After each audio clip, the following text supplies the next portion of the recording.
So let me ask you something. When you wake up in the morning after a full night's sleep, are you feeling unmotivated, just still fatigued and foggy, and as if your brain and your body are disconnected and just not feeling like you are recovering the way you did in the past? Well, it may not be your age, it may not be your hormones, and it may not be burnout. It may actually be the way you're breathing. And Hey, it's Maria Brown. Turn the volume up now. We're dialing in your day from the inside out. Regulate your nervous system. Let's go. Breathe in, breathe out. Feel the rhythm. Oh, from stress to steady, watch you listen and grow with Maria Brown on the Mind Body Flow. Regulate your nervous system. welcome back to Regulate Your Nervous System. I am Maria Brown, and I am so grateful that you are here.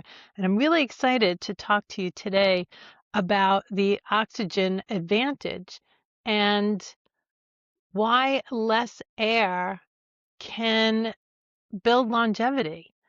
There's all these questions around longevity, and today we're going to explore that through the idea of intermittent hypoxia.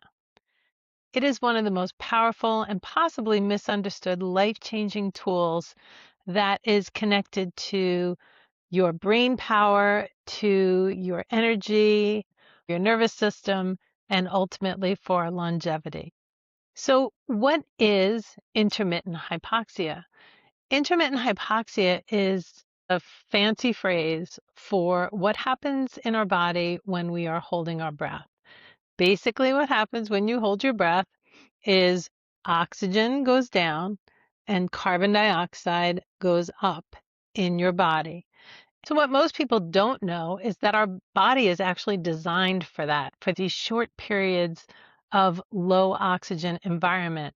And in fact, the Navy SEALs train through intermittent hypoxic training for stress reduction, for clarity in chaotic situations, and so do Olympians. Really highly performing athletes use intermittent hypoxia at high elevations to train for endurance. So, why is this important? So many people today are overbreathing. They're breathing shallowly through the heart space or their mouth breathing, and their body is telling their brain that they're in this unsafe place. And so they're living each day in a low grade state of chronic stress because your body goes into survival mode. The minute your brain perceives the environment as being unsafe, it activates your sympathetic nervous system and brings you into this low grade fight or flight response where you can be perpetuating anxiety throughout the day, and it leads to chronic stress, leads to dis-ease, which can lead to disease, the complete opposite of longevity. So when the brain tells the body that something is wrong, the body stops prioritizing repair. Nervous system is dysregulated, it stops energy production, and this leads to impacts to longevity. So if you're doing all the right things like exercising and eating nutrient-rich foods and you're not breathing correctly, your physiology lags behind. And this is where intermittent hypoxia can be a real game changer because you can actually retrain your brain to perceive the environment as being safe so that your nervous system is regulated and you create this resilience to stress responses because your body will learn that these short periods of stress are actually not terrible. So what actually happens with intermittent hypoxia? First thing that's really important is that when we hold our breath, right, oxygen is decreasing, CO2 is increasing, and our brain is perceiving danger. You're suffocating. This is dangerous. We need to go into survival mode. And by increasing these moments where our body experiences the stress for short periods of time over a period of time, our body and our brain gets retrained. We create new neural pathways that sends different signals about safety. It learns that these short periods of intermittent hypoxia are actually safe. It allows for increased red blood cell production. It allows for more energy production at the cellular level, where our mitochondria, which are our little power centers, they produce ATP, adenosine triphosphate, and that is the fuel for all of our bodily organs and systems to function optimally. And so, in essence, our brain becomes more resilient to stress responses. Another thing that happens is stem cells thrive in intermittent hypoxic states, and we have undifferentiated stem cells in our red blood cells, in our bone marrow. So when we create longer periods of intermittent hypoxia in our body, we are signaling and creating the environment where the stem cells thrive. And so a stem cell basically doesn't know what it's supposed to be yet, and it comes out to do repair in areas of the body that need repair. And so if you can get yourself into states of intermittent hypoxia long enough over periods of time, you can actually create this environment where stem cells will come out and do more repair. So that's pretty amazing. Another thing is that through intermittent hypoxic training, we increase our lung capacity, which is incredible because that is so important for longevity. And the last thing, we become more emotionally resilient because we are able to respond in our brain to stresses, perceiving that it's a temporary stress and that it is safe. Therefore, instead of activating the sympathetic nervous system, which puts us into fight or flight, we are actually activating the parasympathetic nervous system, which keeps us in a state of calm, rest and digest. Pretty amazing. So let's back up and slow this down just a bit, and let's talk about lung capacity. When we talk about lung capacity, a lot of people are like, well, why should I really be concerned about that? I'm not an athlete, I'm not a swimmer, I'm not a runner. And it's for everyone because as we increase lung capacity, we optimize our general health, which leads to better outcomes for longevity. So, what is lung capacity? I want you to visualize 3 different sized balls. So, we're going to think about a golf ball, right? And a golf ball represents low lung capacity. And the surface area in that little golf ball is small. As we increase to, say, a basketball, right? The amount of air that the basketball can hold, that's our lung, compared to the golf ball is much greater in the basketball. And if we think about a beach ball, right? A beach ball can have so much more air in the lung. And so a golf ball represents really low lung capacity, basketball, average lung capacity, and the beach ball would be your athletes, your Navy SEALs, and people who have been training, doing running and swimming and triathlons, things like that. And so when we have low lung capacity, what happens in the body? We have a very low response to stress, which means that anxiety is triggered more in our system. We become more emotionally reactive, and the overall stress in our body takes up a lot of the energy that's being produced at the cellular level. So if we're in survival mode, we have to use that energy to get away, and it leaves less energy for our bodily functions, our systems and organs to function optimally.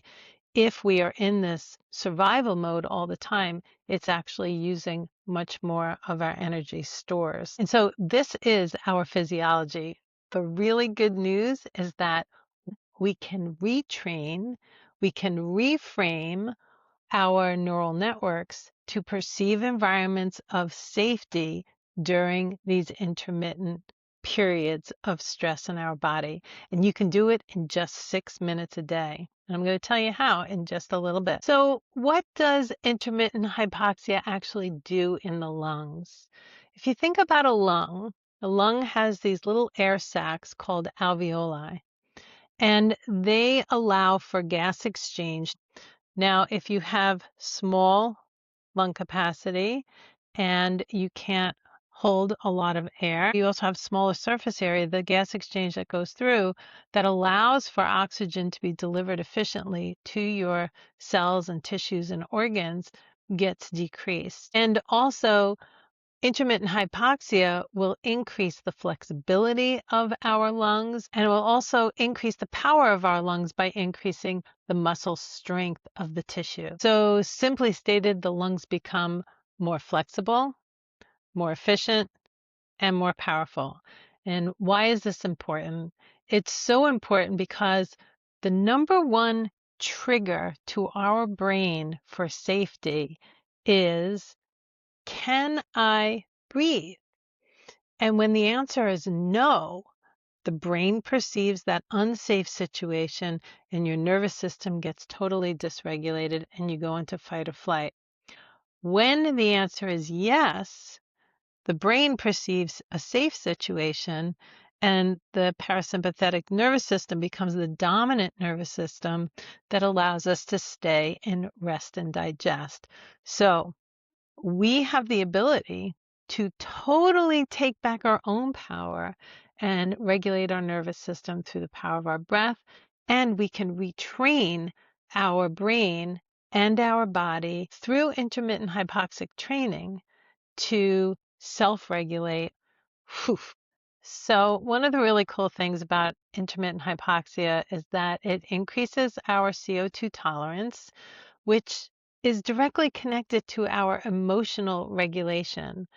When we are in a panic mode or we're having a panic attack, the same receptors in our body that are connected to the panic response, they are also the same receptors in the brain that respond to increased CO2. So let's just think about this and unpack it for a moment. If those receptors for panic are the same that can detect the increased CO2 when we do intermittent hypoxic training in our body, that means that over time, as we are retraining, creating those new neural pathways, retraining our brain and our body to recognize that these short periods of time that I've stopped breathing are actually not going to put you into fight or flight. They are assessed by the brain as, let's just wait this out a little bit, and nope, it's over. We're good. We can stay in the parasympathetic mode and continue in rest and digest. So we don't go into that chaotic thought process because our nervous system stays regulated.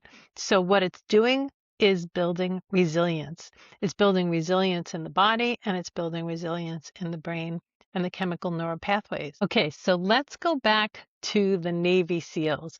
Why do they use intermittent hypoxic training? Because it builds calm under extreme conditions. So they use the hypoxic response to train themselves to respond emotionally regulated in these very, very stressful, chaotic situations. It helps them with mental clarity under stress.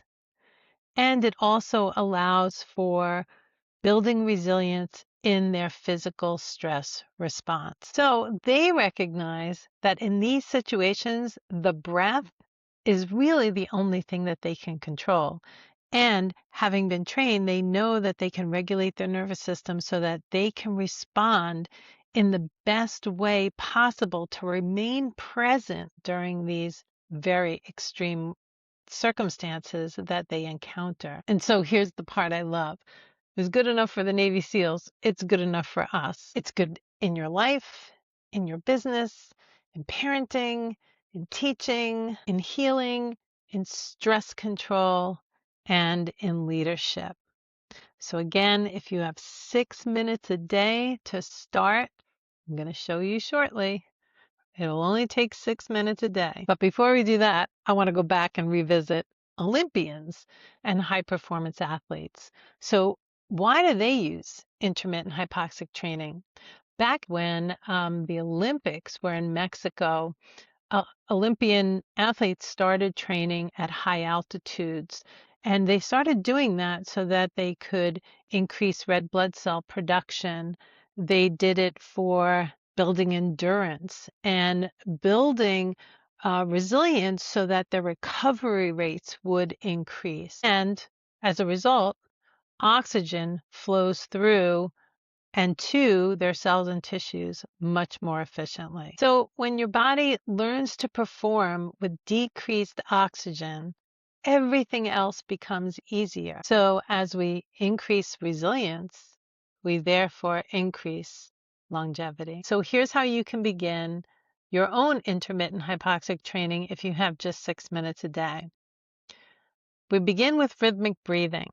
Rhythmic breathing allows for brain-heart coherence to exist, right? And it brings us into this coherent state, which allows us to go into a state of calm. And the rhythmic breathing we would do for 3 minutes. But the most important thing about rhythmic breathing is to monitor and make sure that you are inhaling through the nose and breathing deeply where the diaphragm is expanding. You do not want your chest area expanding because that's the same thing as hyperventilation, which just triggers the brain into thinking you're in a fear situation and that there's danger. So regulating the breath. And again, if you have difficulty when you're inhaling, allowing that belly to expand, begin with the exhale. And when you exhale, pull the belly in. And when you inhale, the belly is just going to push back out. So 3 minutes of rhythmic breathing. And we call it the 4-4 breath. That's usually comfortable for everyone to begin. And you inhale through the nose for a count of 4 seconds. Exhale through the mouth for a count of 4 seconds rhythmically. So that means no pause at the top of the breath, no pause at the bottom of the breath, and allow it to be just like a wave. In and out, in and out. And then you'll take a deep breath in through the nose. Then you'll exhale out completely. Put your chin to your chest and hold your breath for 60 seconds. Now, you may not be able to hold your breath for 60 seconds for the first few times, maybe the first few weeks. And so you hold it until you can't. You don't want to kind of go past the comfort zone here. You just want to hold it as long as you can comfortably until at some point you get to that 60-second point. But if you can't hold it for 60 seconds, let's say you hold it for 30, then take a breath in quickly through the nose, exhale again completely, and hold your breath in that position for another 30 seconds. Then when you're done with 60 seconds of breath retention, you're going to take a deep breath in through the nose, hold it on that inhale, exhale for 30 seconds, and then you go back to normal breathing. That's one round. So you do that for a week or until very comfortably you can hold that exhale breath retention for 60 seconds and the inhale breath retention for 30 seconds. As you're doing that, you are building up your lung capacity. Now, once you get to that point, increase it the next week. Do 2 rounds. So do 12 minutes. And then just keep increasing it slowly. You want to increase it all the time. And if you can do that for 30 days, just the way I presented it, you will be retraining your brain, you'll be retraining your stress response, and your body will perceive these moments of intermittent stress to the body, low oxygen stress, as safe. It will learn that these are safe and it'll build your resilience, therefore improve and optimize longevity in your life. Pretty cool. So one thing I do want to mention is that holding our breath, our brain thinks that we're suffocating, and it may also trigger some past response. So if you start getting panicky or you start to really feel uncomfortable, just do what you can. Very short breath exhale retentions and inhale retentions, maybe just 5 seconds or 10 seconds, because maybe we had a period in our life where we thought we were drowning and we were struggling to breathe. I know for me, I was a blue baby, so the umbilical cord was wrapped around my throat. And when I first started training to be a breathwork facilitator, I was really getting panicky every time I would hold my breath. And I found out that it was connected to me being a blue baby. It was birth trauma. And once I started to understand it and visualize that everything was safe, I was able to hold my breath longer and longer. And I can normally hold my breath for 2 minutes pretty easily. And I've even gotten up to 4 minutes after I've done long breathwork sessions. So that's when the magic really happens with the stem cells. The longer you can hold your breath, past 90 seconds, the more repair that will happen when the stem cells come out, because their environment has been induced where they can thrive. So here's the longevity connection. Intermittent hypoxia is now being studied not only for longevity, but for cardiovascular health, inflammatory health, metabolic health, and also cognitive function. So I like to say that this is cellular anti-aging when we do intermittent hypoxia, because we don't have to take a supplement, we don't have to take a pill. It's not totally reliant on our exercise and our nutrition, although all of that combined contributes to longevity. But intermittent hypoxia can really help longevity in ways that we had never imagined before. And so I want this idea to really land with you when it relates to longevity. Your body already has the tool. It's your breath. And you have the power to rewire and enhance the way your brain perceives danger and build resilience, build your ability to recover very quickly from stress responses, and enhance and optimize your health for longevity just through the power of your breath. And so I want you to think about this. Your breath is not just keeping you alive, it's actually shaping how you live. And so let's bring this home. I went back and looked at a whole bunch of statements that some of my clients have raised, questions they've raised, or statements they've made when I have met with them about different breathing techniques in different situations in their lives. So I wrote a few of them down, and I want you to think about if any of these resonate with you. I don't handle stress like I used to. Have you said I get overwhelmed easily? Or I'm tired all of the time? Or I feel like my capacity or my bandwidth to tolerate stressful situations has decreased over time? So if that's you, our capacity, we just learned, is trainable, and we can do that through intermittent hypoxic training. We can do that through the power of our breath.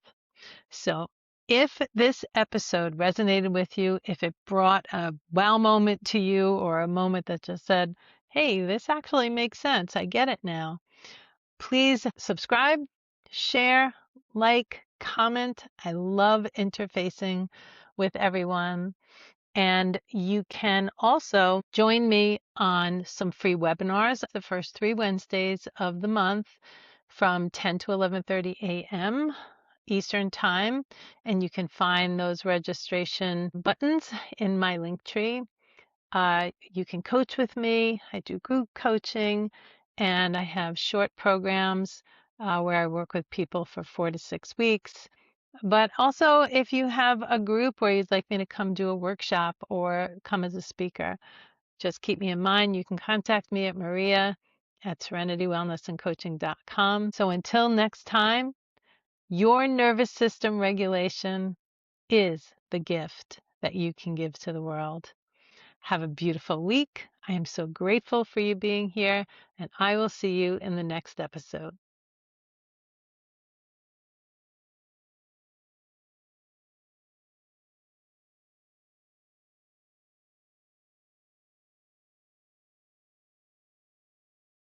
Hey, it's Maria Brown. Turn the volume up now. We're dialing in your day from the inside.